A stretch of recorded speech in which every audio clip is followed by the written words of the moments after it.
Hello. For the latest episode of the Heirs for Architecture podcast, I spoke to Amsterdam-based architect and writer Hans van der Heijden. Hans sent me his recent book, The Residential Palazzo, published this year, off the back of his listening to my previous conversation with Cameron McEwen about Cameron's book, The Analogical City. Hans's practice, Hans van der Heijden Architects, makes thoughtful and contextual housing and urban design projects that combine modern tech with a deep study of the European city and its traditions, including work such as the Blue House in Amsterdam and Keet Vernon's student housing, work that is celebrated not least for a sense of its urban intelligence. After a wonderful back and forth on email, Hans and I settled on discussing the broad idea of the rationalist city, and on recording used that as the foundation for a wide-ranging conversation on how, through the careful study of the city and its parts, and by designing in concord with the city's fabric as is, and the people who actually live and work there, architects can, in Hans's words, develop a sort of reservoir of a priori knowledge which lends you a kind of professional integrity. That's fighting talk, and I'm so here for it right now.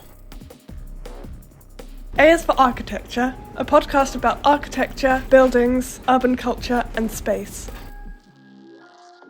Hello and welcome to another episode of the Heirs for Architecture podcast. I'm delighted to be talking today to the architect, writer, Hans van der Heijden. Hans, thank you so much for joining me on the podcast. I'm very, very grateful to speak about your work and your writing. Before we do that, would you be so kind as to introduce yourself? Yes, I work as an architect in Amsterdam. I should say perhaps that I grew up in what in England is called a council estate, post-war block of flats. And as a young boy, I decided to study architecture with the objective to study housing architecture, with the naive idea that I could do better. Yeah. So housing architecture and urbanism has been a very long fascination for me. And I like to design buildings and build buildings, but I also like to talk about buildings and to teach about buildings and to write about buildings. Yeah. So I'm guessing this is in the early 90s that you were studying. Early 80s. The early 80s? Yes. My, you look very good for it. I assume then that it wasn't common for people from council estates to become architects. Is that a fair assumption, or is that just a British kind of class-based? No, it was. Holland is not a class-based society in the same sense as England is, but. I felt very much a sort of intruder in the school. So important teachers at the time, like Herman Herzberger and Otto van Eyck, played a very cultural and very elitist card in their education. And I simply didn't know that world and felt as a boy, which I was at the time, rather, let's say, isolated. Mm. So that was a big thing in the 80s, that architecture with big A was supposed to be about theaters, the monumental, brief, such things. Yeah. Do you feel like your background in, I don't know much about the location of council estates or that form of post-war urbanism in Holland, is it a peripheral thing, or is it built in the inner urban core, or is it sort of pepper-potted around? No, with the notable exception of the city of Rotterdam, which was bombed in 1940, post-war urbanism is very much a sort of suburban affair.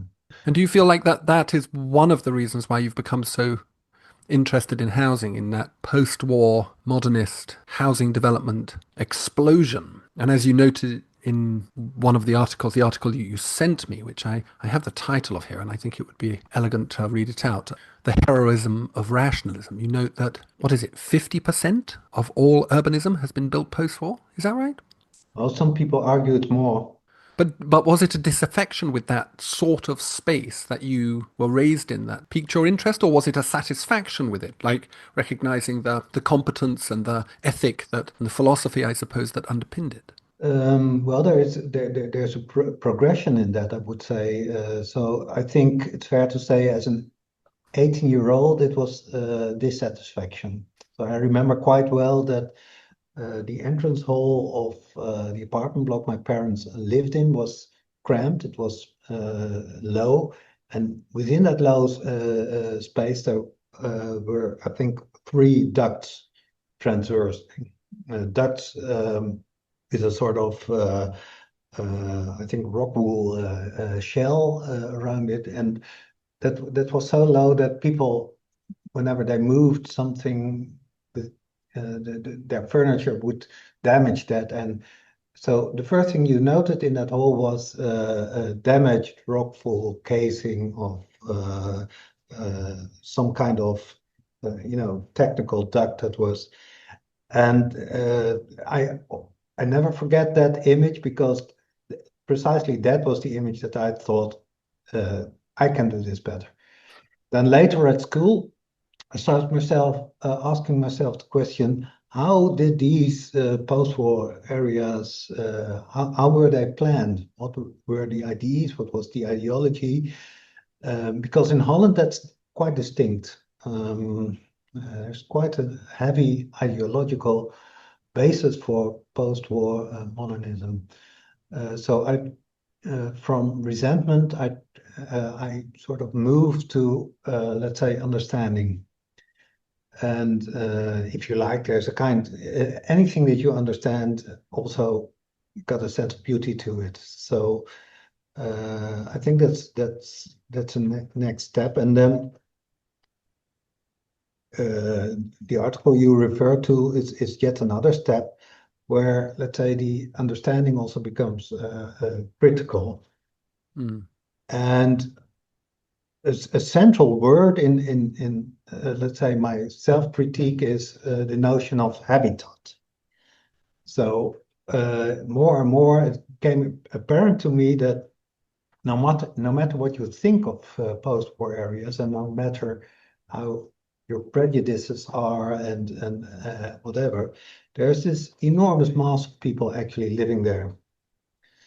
So I also came to understand that this area I grew up in may look harsh to others, but for me as a child, there was an abundance of green. I always played outside.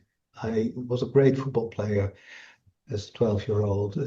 I climbed trees. It was a safe world. The schools were in a green space, and for me as a human being, it is also the space where, I had my first love affairs, and there's a sort of personal history to it. And even without mystifying, we'll come to speak about, let's say, rationalism later perhaps, but even without mystifying, I think it's very important to understand that this enormous volume of housing is the backdrop for many, many people's lives. You mentioned rationalism just then, and we first made contact.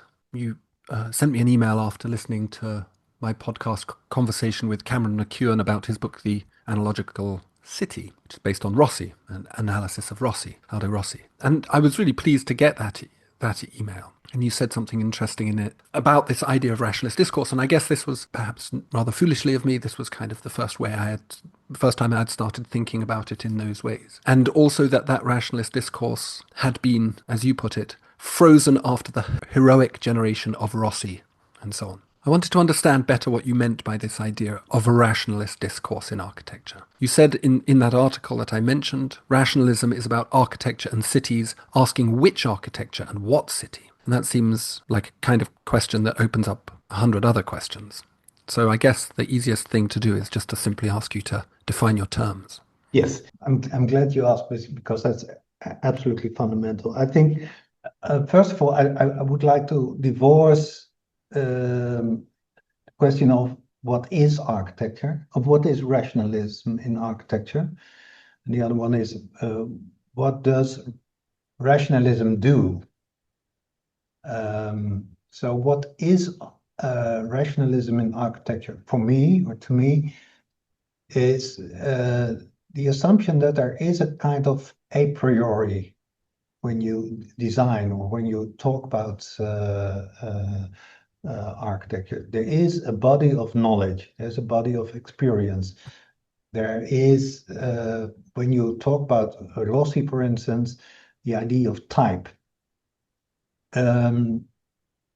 I've worked a lot in the UK and I've got many English friends, and I found out that, for instance, the idea of typology has a totally different connotation in England as it has on the continent. So to me, typology is shared knowledge. It hasn't got images. It's purely speaking about the basic arrangement of buildings or cities, things that you can typify. So there, to me, there's no such thing as a personal typology, which is something like that figures like Tony Fretton, who I like to talk to and like to quarrel with, find very difficult to accept. But to me, it is very interesting that architecture has got that sort of layer in its, let's say, disciplinary toolbox, which opens up to dialogue, to conversation, without immediately qualifying this is good or bad, or and it has got everything to do with my experiences in the school and, let's say, the biased conversations that people like Herman Hertzberger had. So to me, that's what rationalism is in broad terms. The other question, what does rationalism in architecture do? And I'm actually borrowing ideas from the beautiful book, The Rationalist Breeder, from which this text is taken. It is actually one of the postscript, but the editors, Thorsten Schmiedeknecht and Andrew Peckham, argued that rationalism is about two things, city and building. And they also argued that there's a sort of post-war rationalism, but also pre-war rationalism. And so let's say the field that the figures presented in that book landed on were very much city, pre-war city extension, post-war city conservation, and building, the pre-war industrialization, post-war, let's say, signing buildings. Signing buildings. Signing buildings. So I think Rossi's struggle basically was how to sign buildings, how to make them personal again. So within the conditions of industrial production, how to sort of arrive at images. It's a bit of a caricature, but that's probably what I think describes rationalism in my time. I think that's very interesting. I'd quite like to understand a little bit more about this. It seems to me what you're saying, this idea of typology, for example, is that this is the evidence base on which future or contemporary architecture should be based, and that what we are confronted with in the contemporary city, which is very fragmentary, is rather an emotive and sort of quasi-spiritual idea about, the emotive functioning of buildings, the kind of haptic and things that aren't really quantifiable, that don't really have a basis in, quote unquote, the data that is the history of the city. Is that the right way of understanding it? I guess where my question is coming from is, why is it important that we understand it? And why is it important that we return to this idea? Well, the short answer is that I think the jargon and the mystification of our profession doesn't help our profession. We isolate ourselves easily from, let's say, a bigger audience. And perhaps that is not such an issue when you think of architecture as being a profession to build theaters and monuments,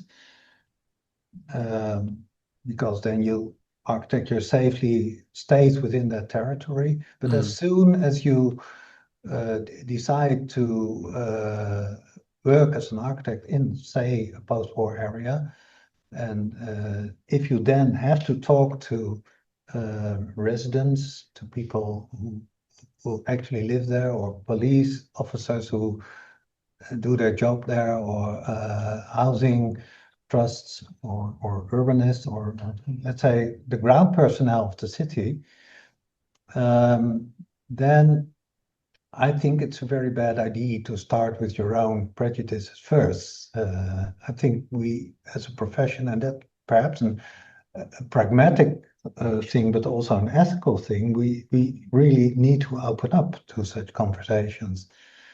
And my experience is that this ground personnel tends to respect you as an architect, as long as you say, I know things, and I can do things, and I can bring to the table things that are relevant to you. But the minute you say, I've got I have got a qualification of your situation, and it can be good or bad. Any qualification, it's sort of dysfunctional. It can be two ways. Sort of prejudice of architects can be, not always, but I've seen it happen. So walking into post-war areas, looking around twice, then say, I've got an analysis, and the analysis is that you are poor people, that you live that doesn't work. That really. But also the other way, similar fashion, walk around and, hey, how great is this? Whereas people might have concerns about lots of things. So I would say postpone that judgment as long as possible, and try to find out what kind of things are relevant to the architectural professions. Some things simply can't be solved by architecture. So be very precise about what can you bring to the table, and what can't you bring to the table. Yeah, for sure. It's one of the questions that I've thought of a lot, and I often fail to ask it because it seems rather rude, but particularly for people scholars and architects who propose architecture as a solution to social injustice. Yeah. It seems to me to be perhaps the wrong instrument by which to pursue that. Well, perhaps to be more precise, it's not the whole solution. Good architecture is important, and good housing particularly is an issue of justice. But architecture as a design activity isn't really equipped. It would be a bit like asking De Beers, the diamond manufacturers, how are you going to resolve social injustice? It's like, well, we make twinkly things. I mean, it's not quite the same, but for me, it seems a little bit that we place too much responsibility on ourselves. But I think this comes to a point that you make in the article you sent me, which is, and you talk about the Dutch and the Germans. In the post-war period, in Holland, you talk about a kind of sense of forgetting. And in Germany, you talk about a sense of anxiety around the ever-present ghost of the horrors of Nazism. And that architecture has instead, because, following Theodor Adorno's "It's impossible to write poetry after Auschwitz," there's this sort of sense that, we're not, as architects, as designers, as people who work in material culture, we're not capable of really addressing these things. So instead, we moved down this line of frivolity, and towards the end of the 20th century became, through things like deconstructivism, extremely frivolous. And as you say, making theatres, making art galleries, but we don't need any more of them. So where does architecture find itself? I mean, is that a fair reading of what you're implying, that this move away from a rationalist discourse is sort of somehow embedded within a sense that the profession is, or the discipline of architecture is not actually able to engage meaningfully? Yeah, well, that's the debate, of course. In the end of the day, this is an ethical point, of course. So part of the equation is that housing increasingly becomes an affair of developers and contractors. So in much of the housing production in the UK is it's delivered by factories, with these, and it is not like architects are even in a position to say we let that happen. Now, construction industry is much more powerful than architecture. So that is a very harsh reality, of course. And seeing that problem, figures like our own Rem Koolhaas, for instance, sort of withdrew, and as you say, travel around the world to find out whether they can do their stuff. It can be in China or in South America or all kinds of places they actually have very little understanding of, but where they drop their things, and then that is architecture. The other extreme is, of course, insisting on a sort of role in, let's say, constructing the big construction volumes that run through our society. And that's a matter of influencing. It's not a matter of determining how these streams of construction flow. It is, by definition, something that it's part of a debate, a discourse, and it's by definition also something where you never get your way. So that's an illusion in the first place. Even our big heroes and how much they pretend to say that they're in full control of their CCTV building in China or whatever, they aren't. Many things are decided without architects, also within their own schemes. So it is an illusion. In Architecture in the Fractured City, which you very kindly sent me, you propose an historical city of tomorrow, which is a sort of proposal for a live and reciprocal conversation between the city of the past and the contemporary city, with this idea sort of that architecture in that space acts much more like a doctor, a sort of someone who is healing the city through a kind of negotiated and typologically sensitive design work. What does that look like? I mean, can you unpack that a little bit? For a start, this idea of an historical city of tomorrow, what does that mean? I think that book was written when I was in the process of digesting my British situation, my British experiences, the dialogues with British colleagues around my age, in my age group, and at the time that was very important to me to talk to people like Tony Fretton, Caruso St. Sturgis and Bates, Jonathan, Stephen Taylor, Richard Levington, these people.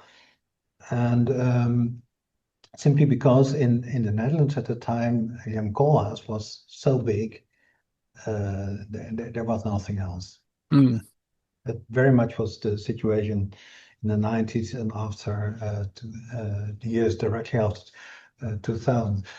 So I profited from that, but at the same time, I became more and more aware of my, let's say, continental roots. So, for instance, that ID type, I came to the conclusion that simply didn't resonate in the same way in the UK as it did on the continent, and I started to become more interested in the work of people like Miroslav Žižek, who has been a professor in Zurich, and I started to read his German books, and these books have never been translated in English, unfortunately. But he used terms like alt-neu-bouwen, old new building. So he, in a very clever way, argued for the need of a kind of continuity in what we do. And later he wrote an equally important book with yet another great title, Mid-Comfort.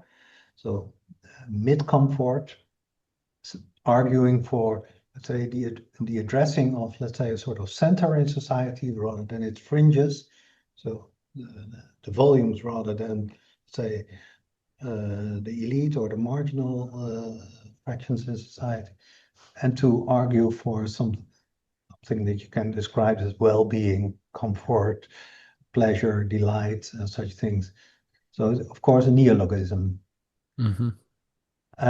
So the idea of that book was, okay, in the Netherlands, we've got the issue of the renewal of the post-war city, but as a country, the Netherlands has got very little interest in renovation or renewal of cities in a responsible way. So where can we obtain our references? So the book was very much about talking to people, but also finding good reference projects and to learn from them. And then one of the findings of that book was, well, let me first say, what we were looking for was a sort of distinct design method or an approach that perhaps architects shared. And that was a wrong assumption. Architects are difficult animals.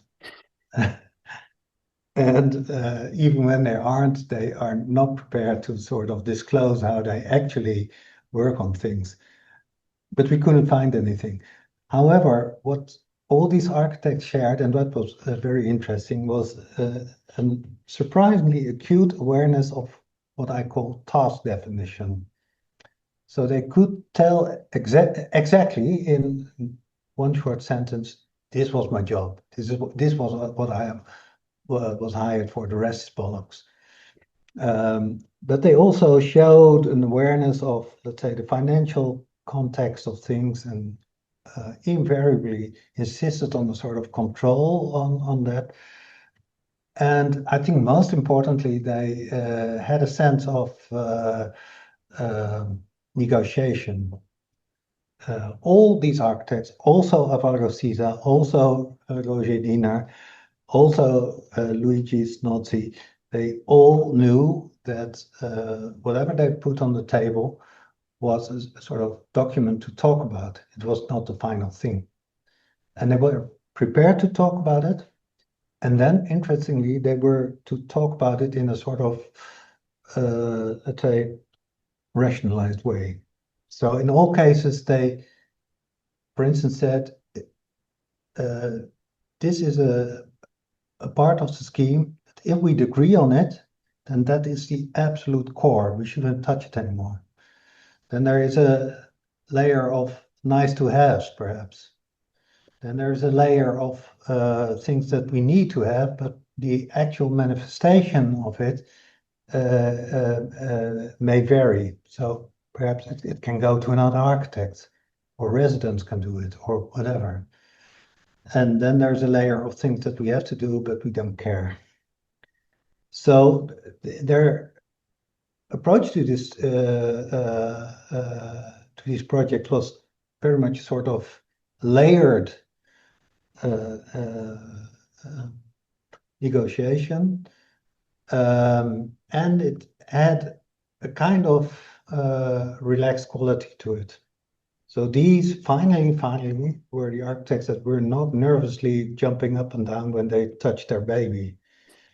To me, that was really a big lesson, that even the architect I really admire a lot, Alvaro Siza, had this kind of, let's say, relaxed attitude to his work, without being absent, without pretending that he would be simply there to do what others might instruct him. He remained visible as a sort of expert. This idea of the re-engagement with the historical city that you propose, and you also sent me a paper copy of your book, The Residential Palazzo. There is a sense in that work of a kind of postmodernist sensibility that, and I've mentioned Rossi already, but you mention him extensively, is an important moment in which the ambivalent post-war modernism was pushed back against. And you mention his teatro at the Venice Biennale in particular. So I was wondering about that. Do you feel that this is what you are proposing is a kind of attempt to revivify that postmodernist moment? Or is there something new and distinct, a new direction? And I guess that's an important question for me because, of course, the conditions, the social, cultural, and economic conditions that Rossi was working in are very different. We now live in extremely multi-racial, multicultural societies in which ideas about the historical city have less leverage, less power. The idea of a coherent idea of what our city, what Amsterdam or what London or what Manchester is, as a kind of manifestation of a common typology, this going back to this idea of a shared knowledge. These things are disintegrating. So I'm kind of interested in what seems to me to be a reproposal of that postmodern rationalism and how you think it might operate now. Yeah, your question is either far too big in a fatal sense, or far too small. I don't know. There are two things I would like to say about it. I remember that I think it was 1985 or 86, I went to Berlin with my then professors to look at housing schemes by modernists, by Bruno Taut, but also by what now are cult heroes of Between the Wars, Paul Mebes, but also IBA, Internationale Bauausstellung. So already in 85, these distinct categories were presented to me as being of equal importance. We look to all of these. For me, postmodernism has never been something that I had to accept. I came from this post-war area. I started studying, and the interesting things that came to me were IBA in Berlin as a laboratory and as a lively laboratory. At the time, mid-80s, it was a dark period. It was a recession. We all were worried, will we ever get work? There was punk rock, there was new wave music, there was Chernobyl, all these things were happening. So within this context, Berlin was a sort of hyper effective laboratory. The things that were conceived there were actually built, and they were published, and they were presented as, let's say, being programmatic for what would happen later. So that never has been alien to me, and I really never asked myself the question, should I overhaul this or disqualify it? But to me, it's very much something that I was brought up with. The second thing is, and I keep saying on that typology shouldn't be misunderstood as I'm arguing for this in my book, that to me typology is not a matter of classification. That's of course was the rhetoric of Rossi. We have typology there, and then we can make differences between buildings. To me, it is very much a tool to a didactic tool. So typology in architecture, I think, has its roots in the work of Durand, who was a teacher. And Durand had to teach in a very specific context after the French Revolution, when the construction task changed tremendously. Suddenly there was a need for schools and hospitals and prisons rather than palaces for the royalty. So his typology was very deeply embedded on how do you get students to understand what they do, and vice versa, to do what they understand. So from that line, for instance, in teaching, I try to use type in a sense that, for instance, if you talk about palazzo, which is something that I define in a typological way in my book, if you teach today, it is really amazing how different students work with that type. So my Moroccan students say, I actually understand that type because I've seen that in the houses of my grandparents in Fez, in Morocco. There are Iraqi refugees who say, you talk about Renaissance examples. I know some examples from Mesopotamia. It goes 4,000 years back. So we were earlier. And so if you split or if you divorce a building from its typological basics and its actual manifestation, then you simply say see different things. And it's my experience that students profit from that, because in a paradoxical way, they feel simply freer to express, let's say, the architecture. So suddenly my Turkish students draw Turkish facades on a type that we share and know. And I say that's good because it's you. So it is something that also works in quite another way in society of today, which, as you say, is multi-directional. Yeah. No, that makes sense. And I think that Kreutzberg and the IBA that you've mentioned, I think that's a really interesting one. Folk like Rossi and James Sterling and those kind of heroes, Michael Graves of the postmodernist period, even Venturi Scott Brown, although their work seems in some way to be relational to context, to the historical city, to typology, to a rationalist discourse, they are nonetheless spectacular buildings. So they don't ever really shake off in my reading of it, that sort of the tyranny of the need to be seen. Do you think that's a fair? Yeah, yes and no. But what I would like to add that it's not for nothing that I became more and more interested in German and Italian discourse. I don't read Italian, but I read and speak German, and uh, there is a very distinct German discourse on, let's say, the normality of the city. That's a totally different kind of world compares to, let's say, the heroic strands of the Sterlings and the Venturi Scott Browns of this world. So.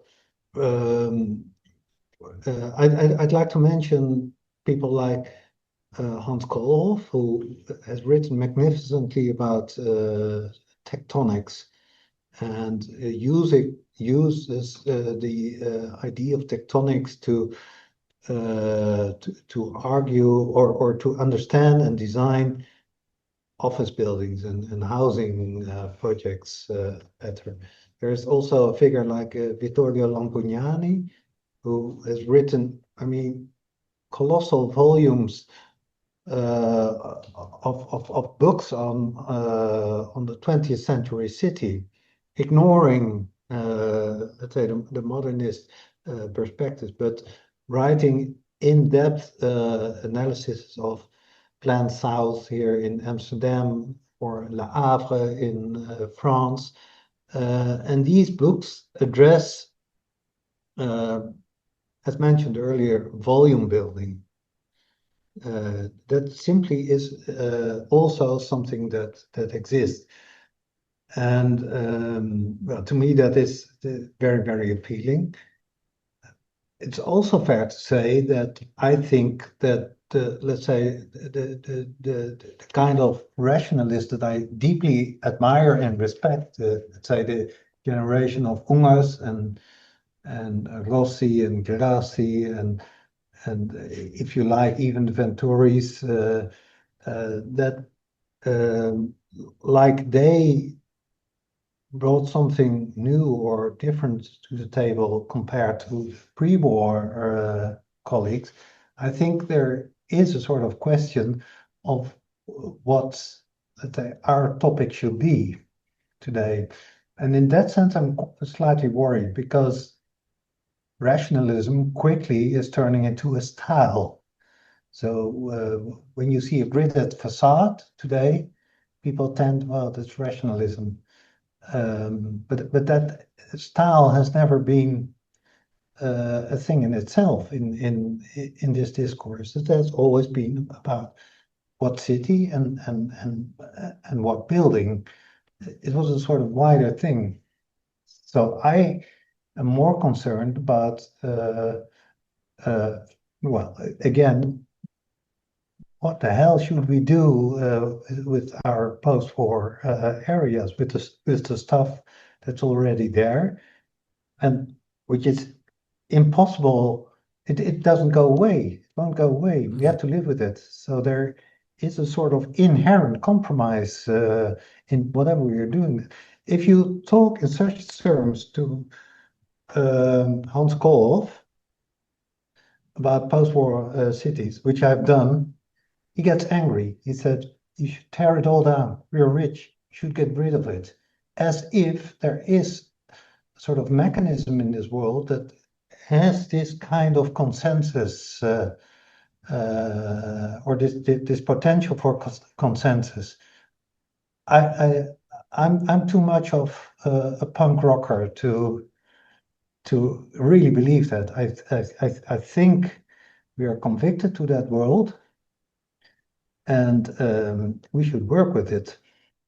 Yeah. When I was walking into work today, I was thinking about this conversation, and I was thinking about particularly the historic city as a manifestation of a culture that we no longer actually have meaningful Yeah. access to. A culture very frequently, certainly in Britain and I think elsewhere, which had its roots in a kind of different relationship to the cosmos, was much more institutionally religious, and let's not assume wasn't functionally religious as well in people's lives, had a different size and scale of state. And I was thinking about it because as I was going past these volume house builders, and there's some quite good suburban housing being built in Britain, in that very British kind of quasi-American British type. But it's all the same height and it's all the same tenor, it's all the same tone, palette, form. And it seems to me that in a way, it's the ideal modern city insofar as it has no context, but it also embodies a complete moving away from a lot of the kind of belief systems and practices that came before. So the question I wanted to ask was, if we are to re-engage the historical city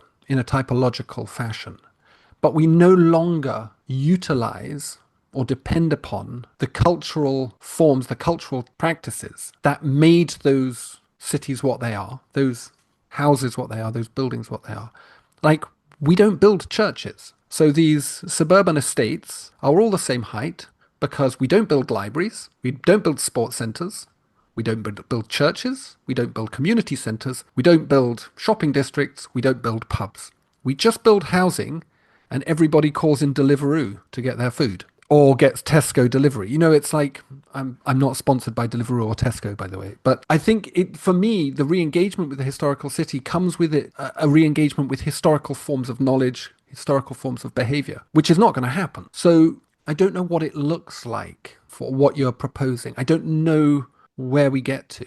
Perhaps we need to talk about what we mean with historical first. When the way historical was used in the book you mentioned, Architecture Fractured City, then it means anything that has happened before. So there's also a historic component in a post-war district. It's always a sort of history of perhaps 20 or 30 or 40 years.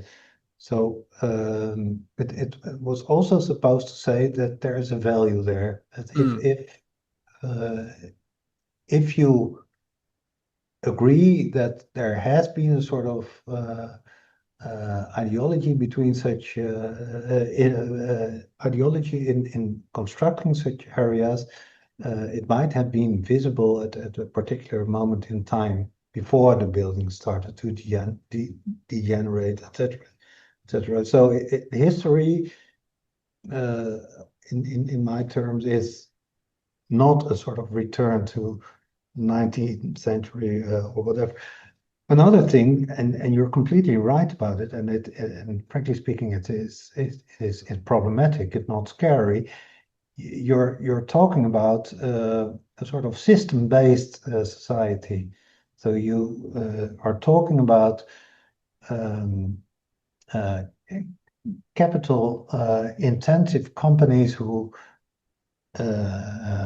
build prefabricated homes and then sort of wait what happens and call Deliveroo.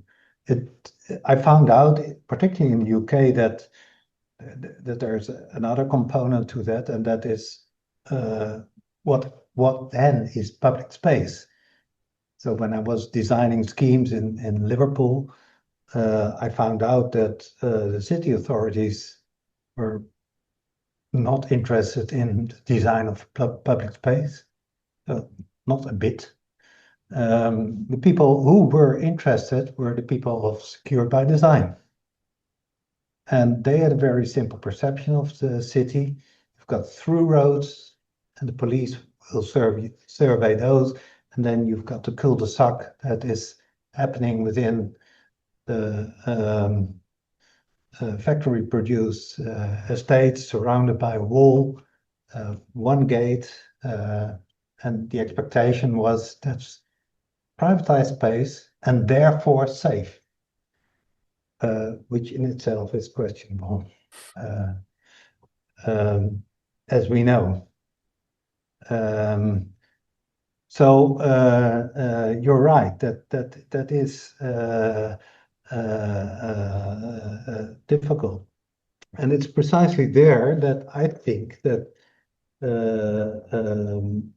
you simply shouldn't accept that this is the only way to construct cities. And that a very difficult debate. But we as architects, we cannot afford to let that discussion go. I would say. Yeah. But if you want to be in between these forces, you really have to be so precise in what things that we can bring to the table that these system-based developers can't bring to the table. But one of the things that they can't bring to the table is negotiate, because they already got a solution, or a perceived solution. Yeah. Last question. You mentioned, well, to quote you, architecture will have to give up its naivete and come to terms with the incipient alienation of the post-war estates, with cities as they are and not what they should be, and with designs that maintain cities and buildings as much as define or redefine them. This work is also intrinsically unheroic. I would like to understand, therefore, what the unheroic work is and how the architect operates there. Now, you've spoken to that quite extensively, but it's a difficult sell, the unheroic architect. Yeah, and that precisely is the problem of architecture today. It's a difficult sell in the first place. And if you then also say, hey, hang on, we'd like to have a say in design questions that are widely understood as uninteresting and boring, then it is a hard sell. So I don't have an answer to that. This is my observation, and this basically is what it is. But the unheroic is, of course, based on the comparison with, I mentioned Rossi and his Teatro del Mundo in Venice, a night building put on a boat and dragged into the Venice Lagoon, Venice Biennale, all these things. These were, let's say, the macho figures of the 80s and 90s, and when you say we're committed to negotiation and the small stuff, in those terms, you lose that battle. You really lose that battle. So it has to come from other strategies. So that's why I keep insisting to my students: if you want to have a say in society later when you've got a job, take care that you are operational. Take care that when you leave the school, that you can be put behind a computer, that you switch on your screen and that you actually can do it, that you can draw the details, that you are up for the, let's say, the negotiations that will take place, that you have got a sort of reservoir of a priori knowledge, which helps you to let's say add a surplus in the debate and sort of lend you a kind of, a big word, but professional integrity. It is a big word. It's a good word to finish on as well. Hans, thank you so very much for speaking with me. It's been amazing to hear you talk and to read your work. It's been a pleasure. Thank you very much for the invite. Rationalists, wearing square hats, think in square rooms, looking at the floor, looking at the ceiling. That was not, as you might expect, the lyric from a piano-driven house classic, but was in fact Wallace Stevens, American poet, from his 1923 collection, Harmonium. I don't know what it means, but I feel it. Thank you to Hans for contacting me, sending me a lovely book, and taking the time to speak with me. It was a genuine pleasure and honour. Please see the podcast description for links to Hans van der Heijden Architects, The Practice, and to Hans on social media too. And of course, to the book itself. And thanks for listening.